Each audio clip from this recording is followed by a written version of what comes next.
Okay, we are live. Good morning, good afternoon, good evening. No matter where you are in the world, I am delighted to be with you right now. My name is Maria Wich-Vila. I am a 2005 graduate of Harvard Business School and the founder of Applicant Lab. And today we are going to be talking about comparing two schools that a lot of people tend to put together in the same breath or in the same sentence, Harvard and Stanford. So this is the first in a series. We are going to be comparing other schools later on. So by the way, in that chat box, if you want to put some other suggestions for other schools you'd like to see me compare in the future, please let me know and I will set those up. But in the meantime, let us dig right in and yeah, let's get going. So as I said before, my name is Maria. I went to Harvard Business School. I graduated in 2005, and I am the founder of ApplicantLab.com, which is the DIY platform that helps you learn from me how to answer all of these essay questions and get ready for interviews and write their best resume, etc. The cost of Applicant Lab for all of it for a full year is less than what I could otherwise charge for 1 hour of my time. And as we think about looking ahead to answering the essays within Applicant Lab, I've got brainstorming and branding exercises to help you cull your best stories. And then you're going to use those stories to write your essays. And so when you get to the essay advice module, across the top are your schools that you are applying to. And then down the side, I've got all of the different essay questions. Click on those little blue buttons for advice where I do my essay dissections. I also have in a hurry shortcuts for people out there who might be procrastinating. Though I will say, please don't procrastinate on either your HBS or your Stanford essays because those are the two hardest schools to write essays for. So I know every year people procrastinate, but please try not to. It's a lot of work, but it is worth it. Similarly, I also have an interview prep module where, for example, I've got answers on or how to prepare for all of the different types of interview questions you might get. But I also call out the schools that have very specific or unique interviews, such as Harvard Business School's interview. I have a whole thing on how to prepare for the HBS interview, which is very unique, which we're going to get to a little bit later on. And also how I think you should answer the Harvard post-interview reflection. So, as I mentioned before, whenever people are talking about applying to business schools, they have a tendency to lump together HSW. Hey, Maria, nice to meet you. I just signed up for Applicant Lab, and I'm targeting HSW. And HS are the Harvard and Stanford are the HNS of the HSW trifecta. And people often mention them all in the same breath or in the same line of an email to me. But in fact, the two schools could not be more different. They are so different. And so what are we going to cover today? What I'm going to do is I'm going to cover the differences that are key to your experience at either school. So the location / the setting, a little bit about the class profiles, the pedagogy, which is a fancy way of saying the teaching style or how do they teach once you're there. Every school is going to teach finance. Every school is going to teach marketing. Every school is going to teach strategy. But the way in which they teach is different, and different teaching styles might be better for different types of people, depending on how you learn and also what you are looking to get from your business school experience. We're going to do a quick rundown of the comparison of the different career outcomes, and then differences in the application process. Now, some of this stuff, you can just get this yourself from Google. But so what I'm going to try to do is I'm going to try to infuse within today things that I have seen personally based on my own experience. And my own experience, again, being that I not only attended HBS, but I am back on that campus if not every year, then definitely at least every other year. I'm constantly going back. One of our dearest friends, like the best man from our wedding, is in fact currently a professor at HBS. So I continue to have a very strong tie to the school. I have visited GSB sort of 3 major times. There have been 2 admissions consultants conferences that they have put on. They've invited a select group of admissions consultants. Not every admissions consultant gets to go to it, but I happen to be fortunately part of this group. So I've gone to 2 different admissions conferences there. And I also spent a couple of weeks on the Stanford or next to the Stanford campus this summer because my child was attending a summer program there. I've also had many clients accepted to both schools. And so over the years, I've gotten to see, kind of some nuances and differences in terms of who tends to be a better fit for which school. And I did want to start this off with full disclosure. I personally did not apply to Stanford. It was not the right fit for me. And again, this is why when people are always like Harvard, Stanford, Stanford, Harvard, I'm applying to Stanford, like they put them together as if though it's the exact same, as if it's just like identical twin schools, but they're actually quite different. And when I was doing my research for business school, I uncovered that. And I realized that for me, one of the schools was much better fit. And for me personally, Stanford was not the best fit. It is an amazing school, but it's just not the best school for me. And so I want to sort of start off this entire presentation with this sort of paradigm in case this is helpful, because sometimes people will say, well, which one is better? Which one is the best? And so for me, they are both the best school simultaneously. And right now you're thinking, Maria, maybe you don't understand the English language enough. Maybe you don't, the best, you can't have two things be the best at the same time. That destroys the meaning, the purpose of the word the best. But I would humbly suggest that two things can in fact be the best at the same time. So the analogy that I like to use with people is the analogy of what is the best noodle dish in the world. And if you ask me that, for me personally, the best noodle dish in the world is simultaneously pad thai, and it's also simultaneously fettuccine alfredo. I like them both equally. They are both the best. However, they couldn't be more different. One is made with rice noodles with a tamarind sauce and peanuts, and the other one is a creamy, egg yolky, Parmesan cheesy dish. They are both the best, but they're also very different. And so for me, Stanford and Harvard, it's like pad thai and fettuccine alfredo. They're both the best, but they are different. And so let's cover some of these differences right now that may or may not impact which one you tend to prefer. So the setting. So Stanford Business School, a lot of people say, well, I want to go to Stanford because it's in the Bay Area. And that is absolutely true. It is in the Bay Area, but the Bay Area is kind of a large swath of geography. GSB itself is in the area of Palo Alto. Palo Alto is a very suburban place. I had gotten a sense of it before when I had visited for my conferences, and I definitely got a sense of that this summer when I lived there for 2 weeks. It's a beautiful suburb. I mean, manicured lawns and gorgeous homes, but it is in fact very suburban. Which might be great for you. Like if you're into like a more peaceful setting, the suburban style might be a bit more your speed. HBS, on the other hand, technically it is in the city of Boston. Sometimes I was, to sort of give me some inspiration for today's talk, the GMAT Club folks sent me sort of like another presentation that someone else had done. And they were like, oh, Harvard Business School is in Cambridge and it is next to something called Harvard Square. And I'm like, no, that's Harvard College. Harvard College is in Cambridge, Massachusetts. Harvard Business School is across the river, and it is technically in Boston. However, it is not an urban campus per se.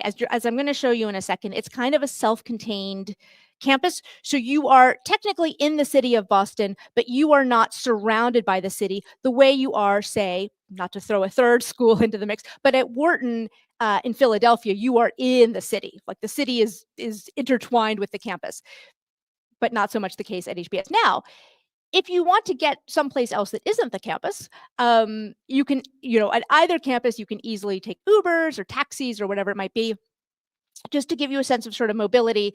If you want to get to downtown San Francisco from the Palo Alto area, it's about a 45-minute drive, depending on traffic.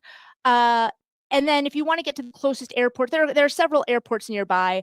I think the two closest are SFO, which is San Francisco, or San Jose Airport. It's roughly 25 minutes to half an hour drive to either one of those. And there is also a train. So there's something called Caltrain. There's a stop, not on the campus, but in the Palo Alto area. So, that's pretty easy. It takes about an hour to get into San Francisco, like the heart of San Francisco from there. Similarly with HBS, you can also take Ubers and taxis. They have those there too. And it's a little bit closer. It's about 15 minutes to downtown Boston, depending on where in downtown Boston you want to go, or about 15 minutes to the closest, the main airport. Boston really just has that one main airport.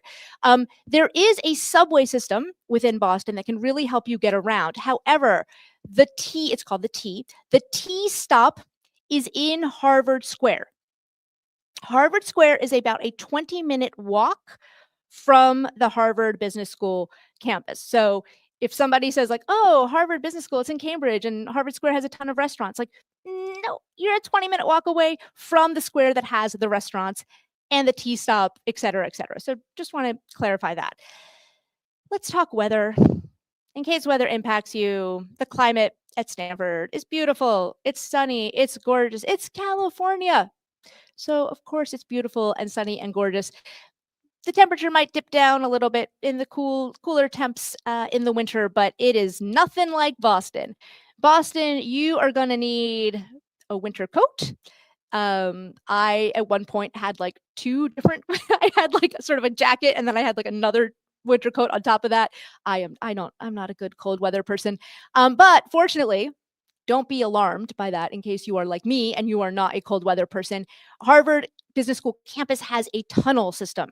And that tunnel system, if you live on campus, which most people do, it allows you to walk and not have to expose yourself to the harsh wintry elements. You can walk from your dorm to the classrooms or your dorm to the library or whatever, all underground without needing to put on multiple coats.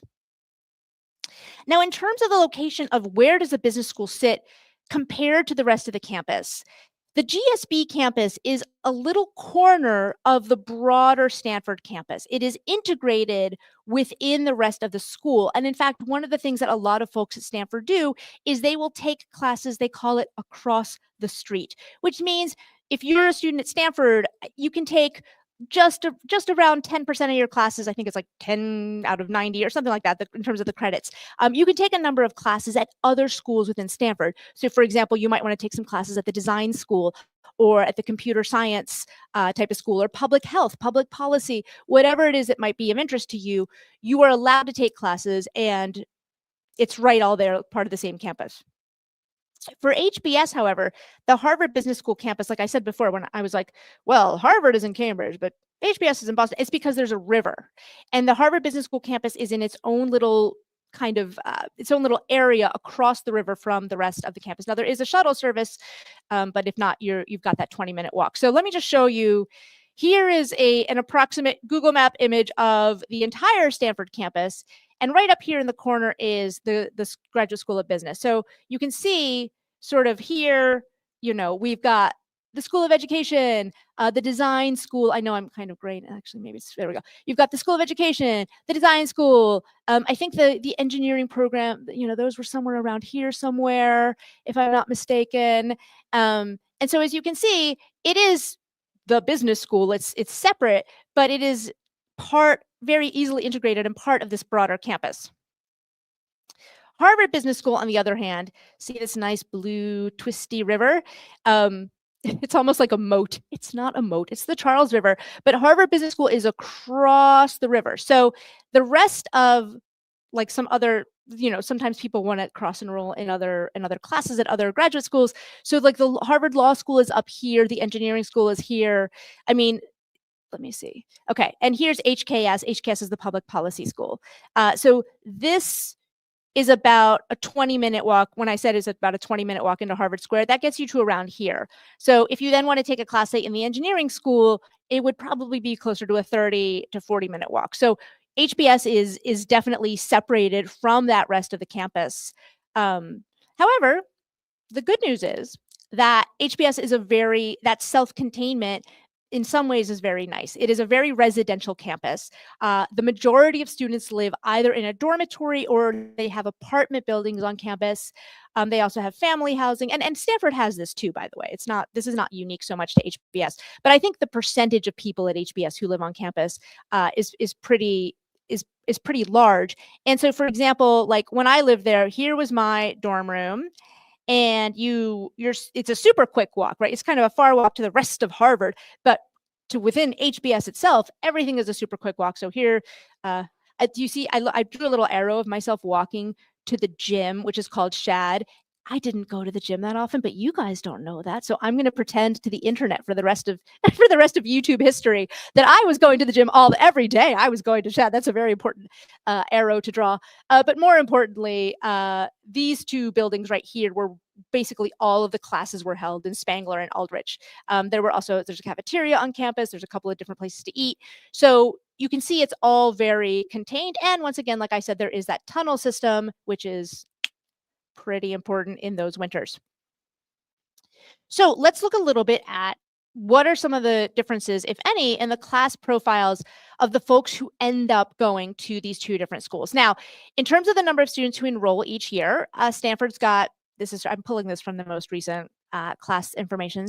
There's 434 from Stanford and 943 at HBS. So the class at HBS is more than twice what the class is at Stanford. Now, big versus small, again, it's pad thai and fettuccine alfredo. Which one's the best? Well, I think some people might have some natural tendencies or preferences, but there really are pros and cons to each one. So if you're at a school with a smaller program, the chances are you are going to probably know everyone else, or you will have at least had some conversation. If you're at Stanford, you're going to know everyone else, even on some basic level, by the time you graduate. You will have at least maybe chatted with them.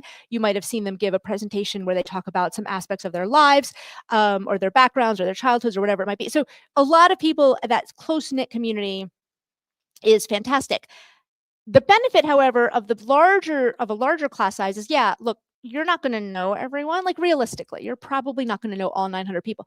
But within your little tribe, as it were, there's more likely to be more people. So, for example, actually, I'm going to get to this in a second. Based on whatever your niche interest is, because there's more people, let's say only 2% of the class is interested in whatever, like, let's say you're interested in like the space, the business of space and the business of satellites. If 2% of the class is interested at one school versus another, well, because it's twice as many people, there are twice as many people that you can form your network with. So the network is much, much larger from HBS, but it's more responsive at GSB. So again, 6 of one, half dozen of the other, as they say. It all balances out. So before HBS or GSB, pretty much the same. 20-ish% of the class were in consulting. That's usually management and strategy consulting. They do tend to like the people who either were in the MBB, the McKinsey, Bain, BCGs, or the people who were perhaps at other consulting firms, but they do tend to sometimes, and this is just me speaking anecdotally, they do tend to like the people who are doing like the strategy consulting and not as much sometimes the other types of consulting. In terms of investments, PE, VC, I sort of lumped these all together as finance. 22% versus 26%. So there's a little bit more finance folks at HBS. And then we flip that. So there's about 4% more of the class at HBS did finance, and about 3 to 4, let's call it 4%, just because it makes it easier. That same percentage of the class, there were more people from tech at the GSB class versus HBS. Now, that's not surprising. GSB is, in fact, in Silicon Valley. And so it should not be surprising that it attracts more people from technology because, well, they're in the heart of one of the most technological areas in the world. Government, education, nonprofit, I lumped those together. So 9% versus 6%. Consumer products. See, we're sort of flipping back and forth, right? So we've got a couple more people, percentage points from government, nonprofit, a couple more percentage points from consumer services and HBS. Healthcare, let's call that one a draw. Arts, media, entertainment, 5%. But again, so that was I was a media person before business school, and yeah, it was a small percentage, but the entertainment and media club had a lot of people in it. So I was able to meet, I don't know all 900 people in my class, but I know the people who did entertainment and media pretty well. And because that was my career also after HBS, that's what matters. I don't need all 900 people because I'm not doing a lot of what they're doing, but I need them to know what I'm interested in. And so again, as long as the percentages might be the same, but the raw number of people is larger. Military, 4% versus 3%. Again, roughly a draw. Now here they kind of divide it out. So GSB breaks out manufacturing is 3% and clean tech / environment is 3%. So that's 6 total. HBS lumps them together into manufacturing, industrial, and energy under 8%. I don't know. A lot of people from the oil and gas industry apply, the Exxons, those of you who are the drilling chemical engineers at Exxon or Chevron or Schlumberger or whatever. I don't actually know where Stanford would classify you, maybe under clean tech and environment. I'm not sure.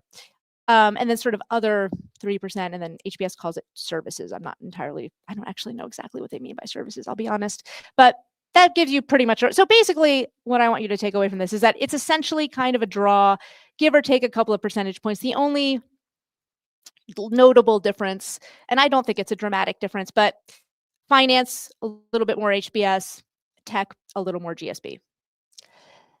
So in terms of the percentages, how many people applied and how many people enrolled? So of the people that applied to the program, there ended up being about a 6% enrollment rate at GSB and about a 10% enrollment rate at HBS. Again, not super surprising. I mean, HBS is essentially twice as big, so they can take a lot more people. So that does not, my internal logic system is fine with that difference. The percentage of international students, essentially the same. And then this bottom part is I'm looking a little bit at the academics. So I'm actually want to start at the bottom of this slide. So first of all, in case you're wondering, the average GPA at both is identical, 3.76. If you've been a part of my other webinars in the past, or if you're a Applicant Lab user, you know that I think the GPA is the one that is sort of the least telling, only because a GPA can be so different from one college to another, from one major to another, from, someone who majors in something at a certain college they might be much better at school, but maybe they just majored in something really hard at a place that was really hard. So I put the GPA here because I knew it might be a question that you have, and I know people talk about it, but I think it's the least important. For me, in terms of the raw academics, it is about those standardized tests because it's standardized. Everyone's going to take the same test. So maybe Shakespearean English taught at Berkeley is a really hard class to get an A in, but you know what?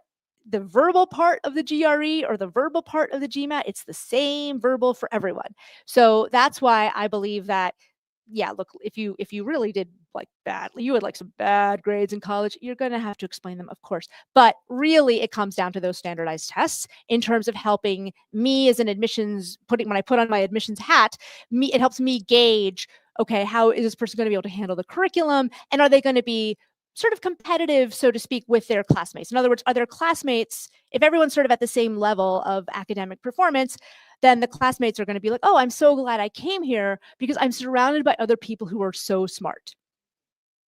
So when we look at the GREs, well, the average GREs are, hey, it's the same. It's identical, 164 and 164 between the two schools and identical between verbal and quant. And then, so the GMAT Focus Edition, so one of the things that makes it a little is that GSB publishes the average and HBS publishes the median. So yeah, that's the right word, right? I didn't have the coffee yet today, but you know what I mean. So instead of HBS is not taking a numeric average, it's sort of being like, what's the one that appears the most often? So 689, 685. I mean, GSB is a little bit, but it's ahead.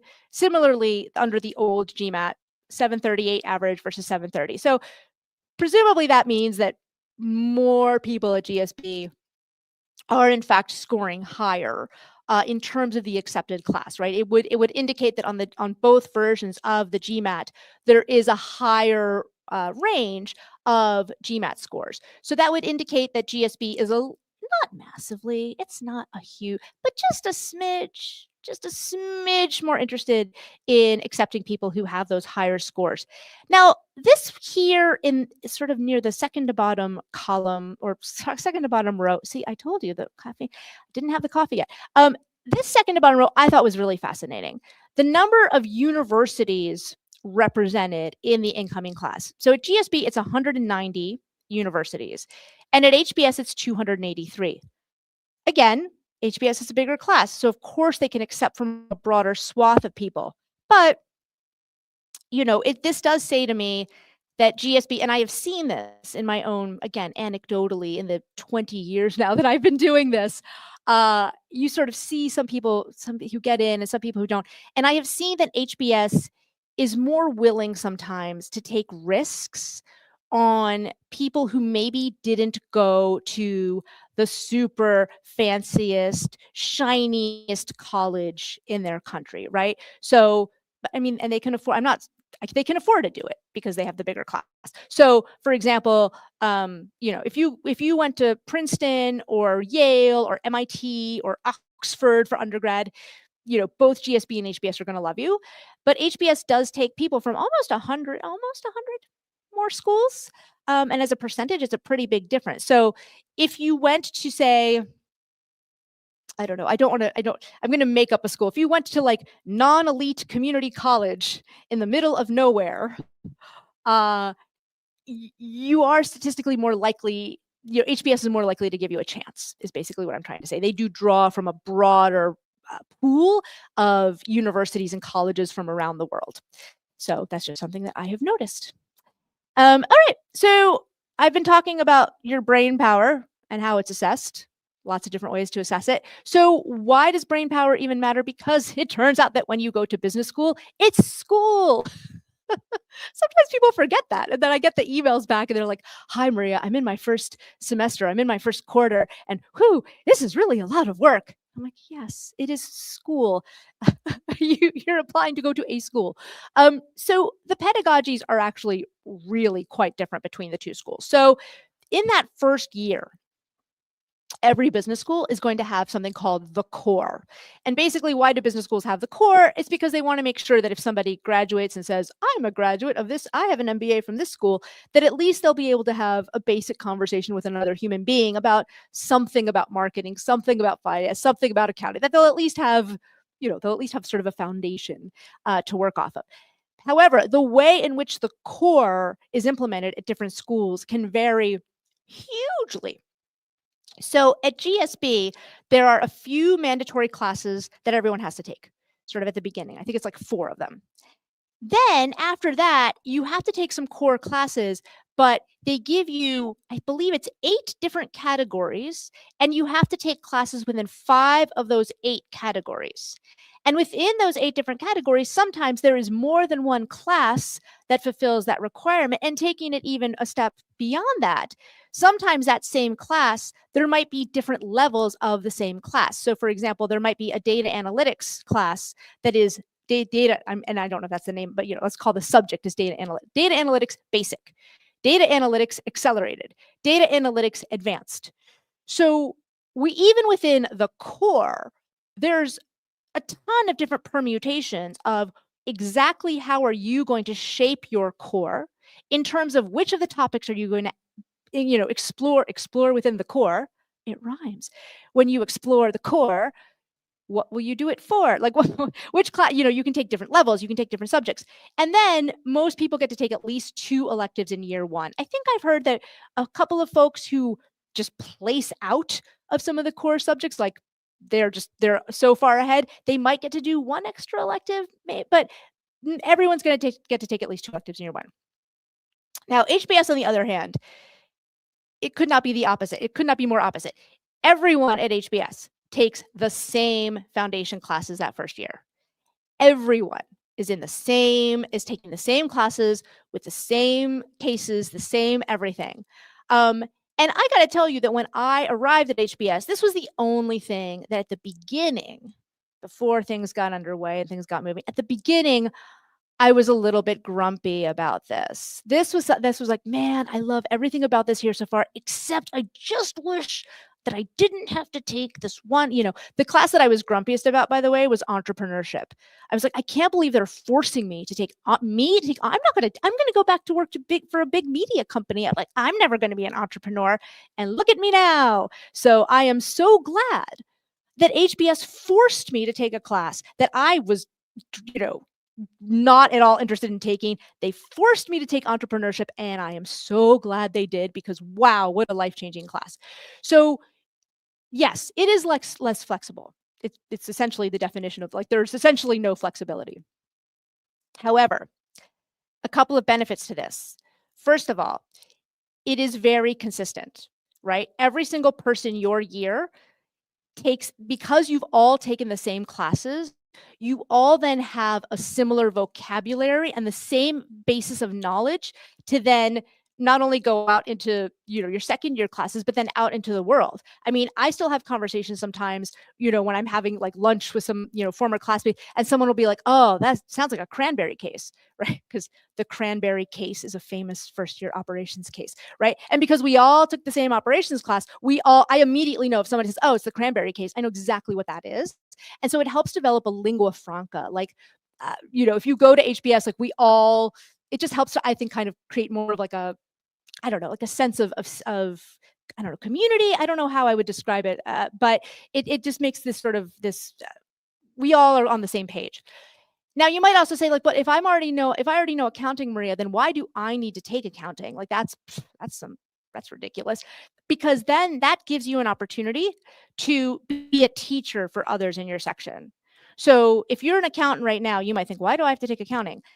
Yeah, there's a really good chance that you probably know a lot of it, but there's also a really good chance that you don't know anything happening in the other classes, and you're going to rely on your other classmates in those classes, and they're going to rely on you in accounting. And so this also helps create a situation where different students are able to help because they are going to need help later. The other final benefit is that because everyone takes the same classes, you don't need to worry about that first year of like, oh, I really want to take this one class, but oh no, it's oversubscribed. Oh no, there was a lottery and I didn't get to take my class. Sometimes at other schools, it's very common in all schools that electives are done on a lottery system. In other words, there are some classes that are just so popular that not everyone gets to take it. That's pretty much, I think every business school has that. But I've heard sometimes that maybe even at GSB, even some of those first year core classes, the ones that are super popular, sometimes people don't always get to take them if they want to. Both schools, once we get to the second year, now we converge, identical, all electives. You can do all electives your second year. I will say that at GSB, I've heard more anecdotally that cross enrolling is more common, aka, oh, I'm going to take an introduction to coding, or I'm going to take a public policy class. I think it's more part of the culture there, and I also think it's more just because of everything's on the same campus together, so it's just easier. Now the teaching style. At GSB, there's all kinds of different teaching styles. Some classes might be a lecturer, right? A professor at the front of the class telling you the stuff, and you're taking notes or whatever it might be. There might be a simulation, like a trading simulation. You might build a prototype, maybe for like a digital products class, like Startup Garage or something like that. And there's a lot of role playing at GSB because a lot of the classes there really is, and this is something that I think GSB does extraordinarily well.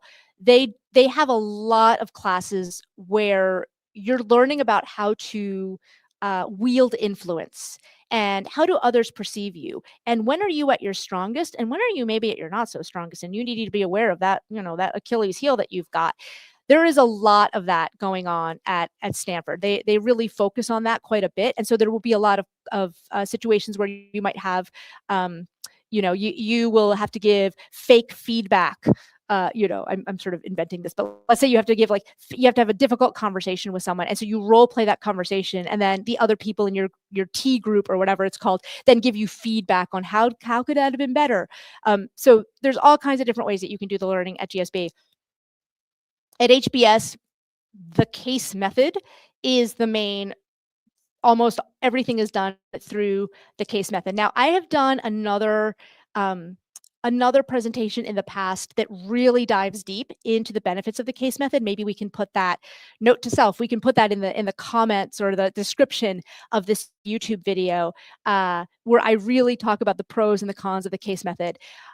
If I had to summarize it, though, because I don't have an hour here to sing the praises of the case method, I think, first of all, you're going to do 500 on average, 500 cases by the time you graduate, 500 different companies, 500 different, many of them across many different industries. So by the time you graduate from HBS, the bad news is like, oh, it's harder to really specialize, but the good news is it's harder to really specialize. And so then when you graduate, you're able to later on join a board, let's say, of a company that is maybe different from a company you've worked for before, because you're like, well, yeah, I remember this from business school, right? I remember doing that case on the pharmaceutical business. I remember that real estate case. I remember. So I think I think that's good from that level. But the main benefit of the case method is that every case sort of exposes you to this high level general management viewpoint. That's number one. So you're always thinking about how do these different pieces of the business work together. And number two, it gets you very comfortable with debating. I think that you don't have to be, but it helps if you're already sort of comfortable with public speaking and debating. By the time you go there, I think you're going to have a better time. If you're not comfortable with that, you'll still have a good time, but I don't think you'll have as good of a time at this school. But no matter what, you're going to be better at public speaking. If you're already good, you're going to be better. If you're not so good at it, you're going to get good at it. That's one of the benefits of being in a discussion-based curriculum. There is also, though, HBS is not only cases. There are a few classes here and there that also do simulations. They're just not as prevalent. And then also all of the students do a field sort of real world consulting project with a real world company. Now, I'm going to talk a little bit about the attendance policy, and you might be like, well, that's kind of in the weeds. Like, that's a level of detail that I don't care about. But I do think it's just a different. Again, we're talking pad thai and fettuccine alfredo. They're just different. So the attendance policy, yes, the official attendance policy at Stanford is that yes, you must attend every class. But anecdotally, I've heard that, maybe some teachers might not take attendance very strictly. Some teachers, like if they're lecturing, maybe some folks are taking notes. Like everyone's got the laptops up, right? And maybe some people are taking notes on their laptops of what the professor is saying, but maybe other people are playing Roblox or I don't know, whatever it might be, right? Maybe some people are just checking social media. And so it's a little bit hard to tell, like if the professor's just lecturing, I'm not judging. Like it's human nature to want to try to be like, ooh, let me read this article that has nothing to do with the class.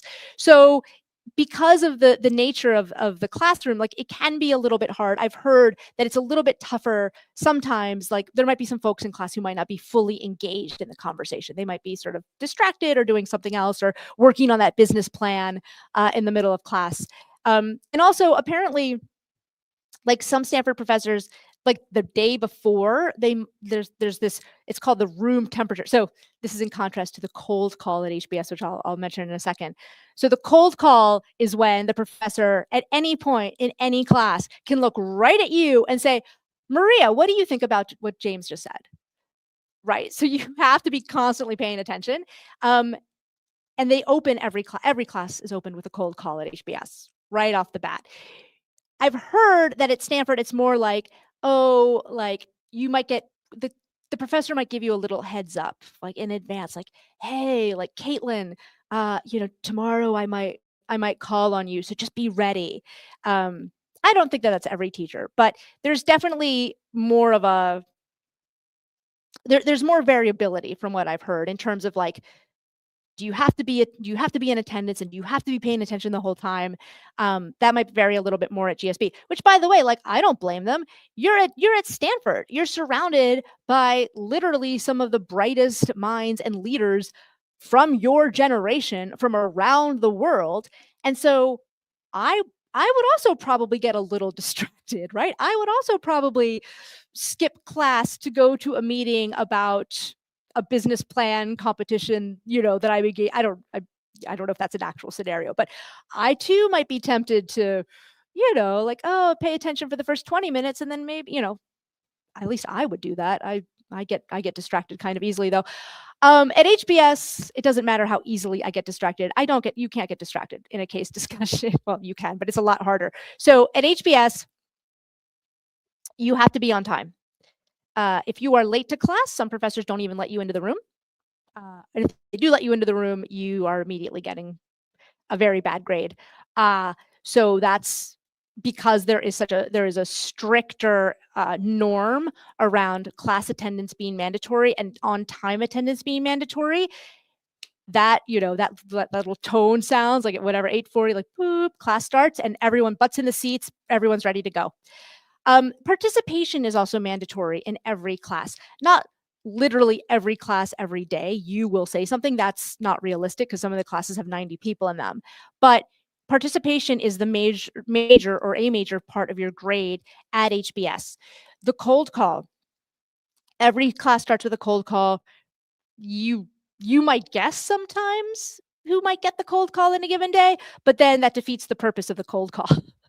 A good cold call is one that nobody saw coming, right? So what does it mean that the cold call, you can get cold called at the beginning of class, you can get cold called in the middle of class, you can get cold called. My husband was telling me, because I met him at HBS, he was saying that he had a professor who used to do, what did he call it? The daisy chain of cold calls. So he would start with one person in a row and be like, okay, what'd you get? Like just go down the row.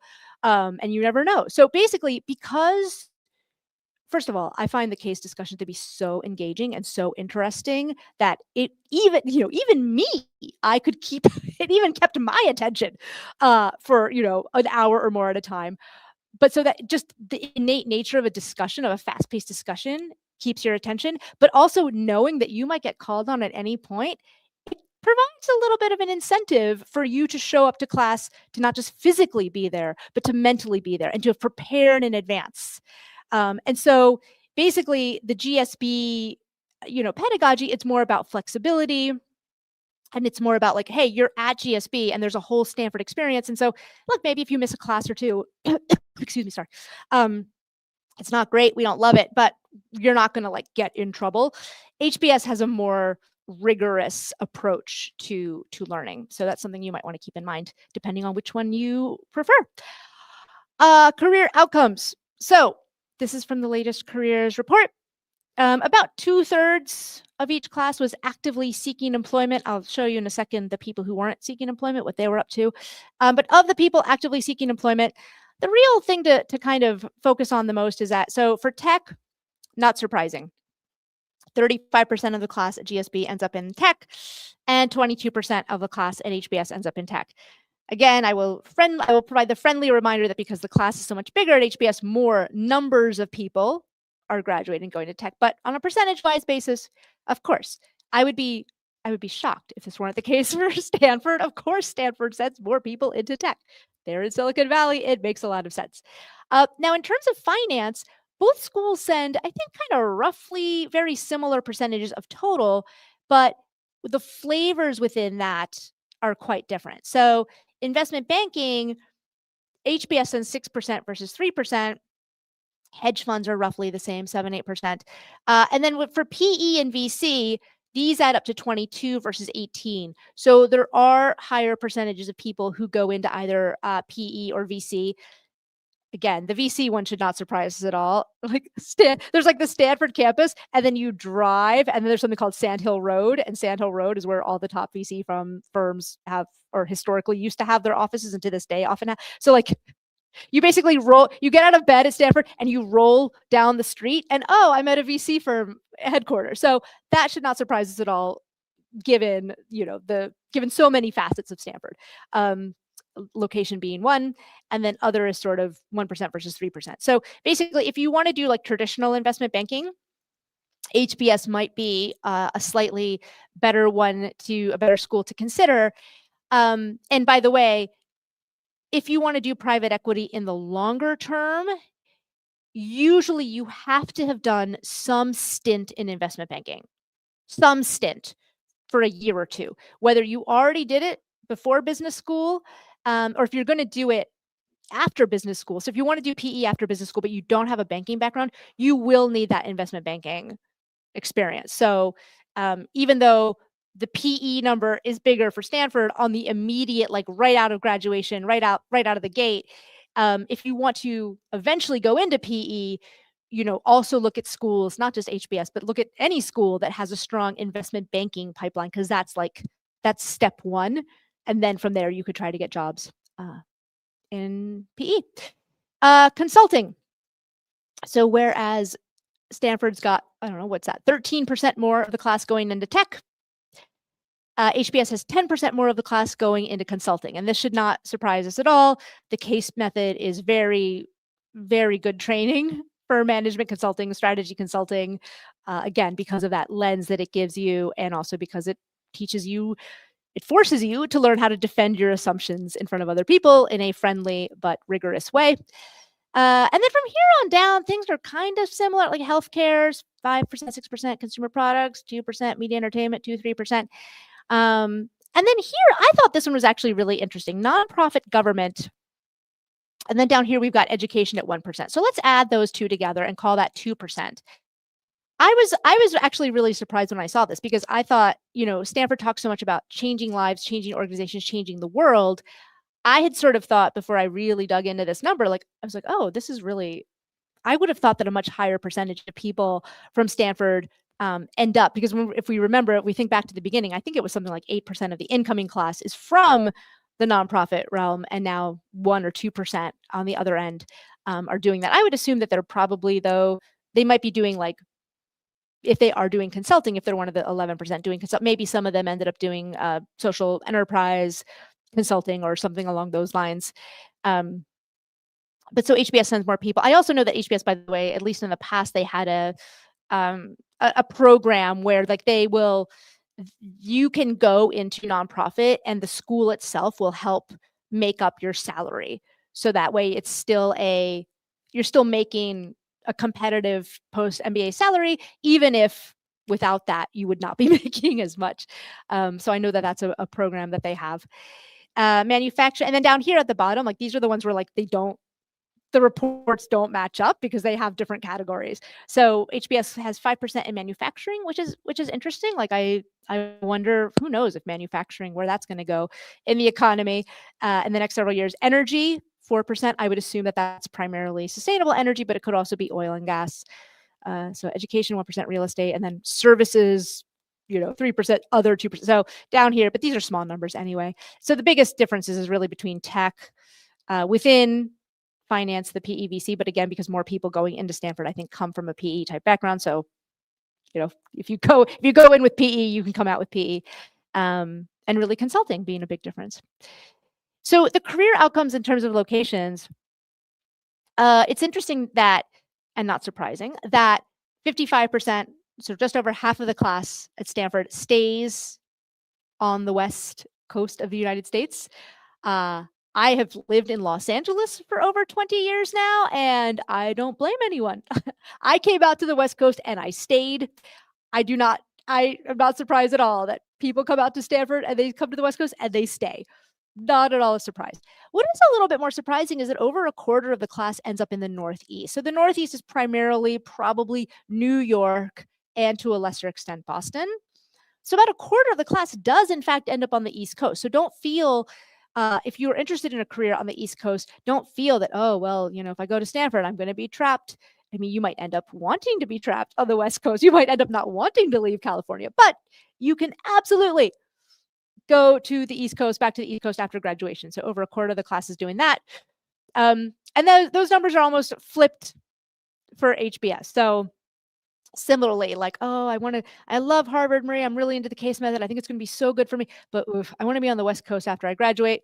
Well, I know that I am a sample size of one out of thousands of graduates, but I myself was one of those 24%, give or take, that roughly quarter of the class that does end up on the West Coast after graduation. And roughly half the class ends up in the Northeast. Again, New York being the number one and Boston as well. Looking down, though, to the other parts of the U.S., and I should have clarified, this is for people who stay in the U.S. So the Southwest is about the same, 6%, 5%. The Mid-Atlantic, we've got about twice as much of the percentage. So Mid-Atlantic is, Virginia, D.C. That might also correspond with the people who are working for the government, right? If you're working for the federal government, there's a really good chance that you're going to be based in Washington, D.C. The Midwest, 5%, and then the South, 4%. So these two, like this kind of 75% up here, you just flip them between West Coast versus East Coast. But for the rest of them, though, like there does seem to be more of a geographic diversity for where HBS grads end up, right? We've got, 6 versus 3, 5 versus 2 for across the country. And I was wondering why this is, and I think part of it might also be a reflection of if they are taking people from 280 colleges, maybe there are people from all over the country who then want to go back. The Midwest one was interesting for me for GSB. Several years ago, GSB tried to get more people from the Midwest and more people to settle in the Midwest afterwards. They had this whole scholarship, a special scholarship for people who were from the Midwest and were committed to living in the Midwest. But then they did, unfortunately, I mean, I get it, budgets are tight. I think they stopped that program. And so that might explain why the Midwest is a little bit lower. Okay, so for the people not seeking employment, it's about the same percentage between the two schools. 16% at GSB are starting their own company and 17% at HBS are starting their own company. Let's call that a draw. Let's call that essentially identical. So again, a misconception, just like how people might have the misconception that if I want to work in New York, I shouldn't go to Stanford. You can totally go to Stanford. Similarly, sometimes people are like, well, I really want to start a company, and so I shouldn't go to HBS. It looks like, at least on a percentage basis, right out of the gate, right after graduation, it looks like pretty much the similar people are starting their own companies. I would be curious to dig more into these numbers. Like, for example, because Boston, for example, has a big healthcare focus as a city. Maybe some of those companies coming out of HBS might be more healthcare. GSB might be more hardware, software, AI, but I don't know. This is just me speculating based on the sort of general geographies of the two different cities. Roughly the same amount are sponsored or returning, 13% or 14%. It's safe to say that not everyone. Like, some people get sponsored by their governments or their previous employers. But and sometimes those previous employers are indeed like large conglomerates, big oil companies, big electronics manufacturers. But usually the sponsored candidates are usually the management consultants. So that's an interesting stat to think about. So if we think about, like, I don't know what percentage of the entering class is management consultants, if it's, let's say 20%, and let's say roughly a lot of these sponsored people are sponsored. If you're working in so a lot of times when people reach out to me and they're like, oh, I work for this consulting firm and I'm applying, one of the questions I ask is like, do you have any indication of whether or not you're going to be sponsored? Because if you are going to be sponsored, you might want to make that a subtle point. Don't make that like it's not a big deal, but you might want to mention it somewhere, or you might want to ask your recommender to mention that this person is such a high achiever at our firm that we are planning to sponsor their education. And then some people are continuing their education, more of them at GSB than HBS. And then some people just didn't reply. Okay, so now that I've told you the differences and we've started to dissect some of the nuances between the programs, now you have to get accepted. And the applications are quite different. I did say at the beginning of this, sometimes, so in Applicant Lab, I provide essay dissections for a ton of schools' essays, but I absolutely have the most amount of advice for GSB and HBS. It's a lot to go through. And the reason I have so much advice is because the essays are really hard. It's a different, I mean, you've seen the acceptance rates, right? Like these are really, really hard schools to get into. And so if you want to give yourself the best chance possible, unfortunately, you're going to have to really be thoughtful and put a lot of work into these essays. I wish it weren't this way. I wish that none of us had to do any work ever. But unfortunately, I have a lot of advice for both of these schools because it's hard. The quantity of advice equals the quantity of difficulty. So mandatory essays, at least as of this moment, Stanford really only requires you to have 2 essays. One is what matters most to you and why, and the other one is why Stanford. So you've got roughly, whatever that adds up to, like this 1,050 words or whatever limit. Let's call it 1,000 words. So that's sort of at most 2 essays, 1,000 words. Great. And they sort of suggest how you divide it out. And most people do find themselves naturally dividing it out kind of 2/3, 1/3 between those 2 essays. HBS used to have like an open-ended essay. You get 900 words, tell us whatever you want about yourself. Now they've narrowed it down into 3 smaller essays across these topics. You can look up the full, there's a whole question text, but for the purposes of the slide, they've got a business-minded essay, they've got a leadership-focused essay, and a growth-oriented essay. And those are coming in at 800 words total. So you might say like, oh, I have to write slightly fewer words for HBS. Maybe that makes it easier. Not so fast. First of all, it's always harder to write less. I don't know, maybe you haven't written an essay in a long time. It's actually harder to write less than it is to write more. And also these 3 essays are looking for very specific things. Why Stanford is obviously looking for some very specific things, but what matters most to you and why is completely open-ended. Because what matters most to us is open-ended. So that makes sense. But hold on, not so fast. Hold your horses. There are also optional essays. So starting sort of at the bottom of the page, both schools will have an optional, and they might call it additional information. But the spirit of the question is, did you have a bad semester in college that you need to explain to us? Like, is there something in your background that maybe didn't go the way you were hoping? This is where you explain This is kind of like the mea culpa. This is sort of like the, yeah, I didn't do well. Like, please don't focus on that semester my sophomore year when I did really badly. Like, please look at these other things. Both schools also have a question about, kind of like your background, your family background. HBS's is much shorter and much more targeted. So basically, like asking very specifically about your family and how did you grow up. Just give us 250 characters, right? It's essentially a tweet. Just real quick, just give us the contours of how you grew up. A GSB also gives you chances to talk about this, but one of the biggest differences is that they have this essay that's sort of like, tell us about a time that your background or life experiences influenced your recent actions or decisions. It's something like that. And that's 800 characters.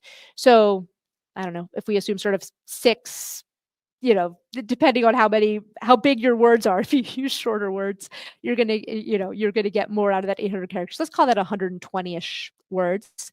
So you get a lot more space to talk about it, but it's not just about describe growing up, but you then have to tie it to, okay, how did this influence an actual concrete choice that I made?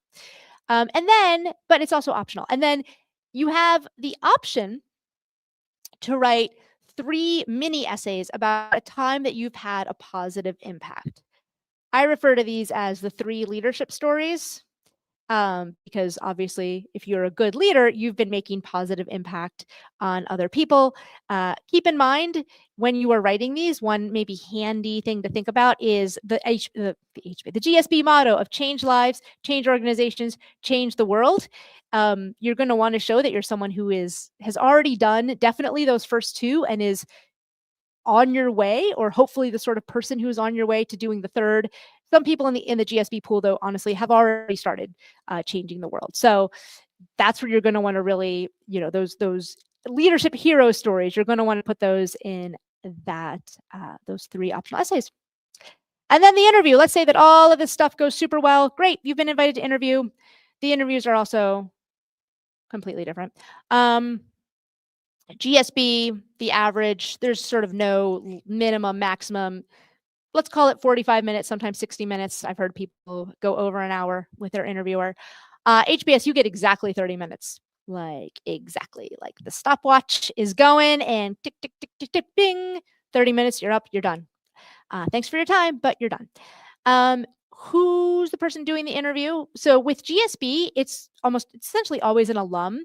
And one thing that I really like about how GSB does this, which is very thoughtful, is they try to find an alum that has something in common with you. It might be that maybe you currently work at Nike and they used to work at Adidas, or maybe you went to Claremont McKenna College and they went to Claremont McKenna College, or you know what I mean? Like they're very thoughtful. They don't just assign you a random alum. They're like, okay, who's available? You, all right, go. They really do put in an admirable level of effort into matching you with someone that has something. I mean, they can't guarantee it, but it does tend to be someone with whom you have something in common. With HBS, your interview will not be from an alum. It will be from a professional member of the admissions committee, some of whom are also alums, but it's someone who this is their full-time job, is admissions. So, the good news is that, the alum might be sort of easier because they might do 1 admissions interview a year or less. And the AdCom member is probably doing like, I don't know, hundreds of them in a season. But it also reduces a little bit that variability. So I haven't heard this so much with Stanford alumni interviews, but some other schools that have alumni interviews, you will sometimes hear stories of like, oh, my alumni interviewer, was just watching TikTok videos the whole time and wasn't professional at all. I haven't heard that for Stanford, though. I think Stanford, again, they do a really good job. But you're definitely not going to get that with HBS. Like the benefit, like the AdCom member might be a little bit harder, quote unquote, but they're also more professional because they do this for a living. This is their job. What are they going to know beforehand?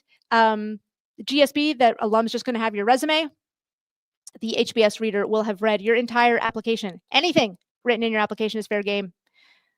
That class that you took in 20th century jazz that you got a B+ in might come up. If it's on your transcript, if it's in your resume, if it's in your recommender, they might say like, your recommender talked about how you do blah, blah, blah. Do you agree with that?